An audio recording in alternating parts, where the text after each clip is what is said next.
సన్నీ డియోల్ కొత్త Hindi cinema Jat release అయి నిన్న బుధవారంతో 7 రోజులు అంటే మొదటి వారం కంప్లీట్ అయింది. ఈ మొదటి వారం గ్రాస్ కలెక్షన్స్ చూస్తే ఇండియాలో ఈ సినిమా 60 కోట్లు గ్రాస్ కలెక్ట్ చేస్తే ఓవర్సీస్ నుంచి 5 కోట్లు గ్రాస్ వచ్చింది. అలా టోటల్గా మొదటి వారంలో జాట్ సినిమా 65 కోట్లు గ్రాస్ కలెక్ట్ చేసింది.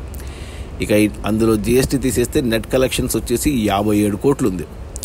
ఈ సినిమా బడ్జెట్ 100 కోట్లు అయితే 57 కోట్లు వెనక్కి వచ్చే మొదటి వారంలో మరో 43 కోట్లు వెనక్కి వస్తే సినిమా హిట్ అవుతుంది బాక్స్ ఆఫీస్ దగ్గర కమర్షియల్గా. ఈరోజు గురువారం వర్కింగ్ డే, రేపు శుక్రవారం గుడ్ ఫ్రైడే హాలిడే ఉంది. ప్లస్ కొత్త Hindi cinema Akshay Kumar cinema release అవుతుంది కేసరి 2. మరి ఈ వీకెండ్లో సినిమా బ్రేక్ ఈవెన్ అందుకుంటుందా లేదా అని చూడాలి.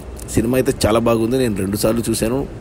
నాకు పిచ్చగా నచ్చింది. మన Telugu director Gopichand Malineni, Telugu producer Mythri movie and people media, మన తెలుగు మ్యూజిక్ డైరెక్టర్ తమను, అంతా తెలుగు వాళ్ళే యాక్ట్ చేశారు. తెలుగు సినిమా చూసినట్టే ఉంది, నాకు బాగా నచ్చింది. దానికి తోడు ఈరోజు ప్రొడ్యూసర్లు జాట్ పార్ట్ 2 అనౌన్స్ చేశారు. So eagerly waiting. ఎవరైనా చూడకపోతే ఈ వీకెండ్లో ఖచ్చితంగా చూడండి, డిసప్పాయింట్ అవ్వరు. ఎస్పెషల్లీ ఫస్ట్ హాఫ్ మాత్రం అదిరిపోయింది.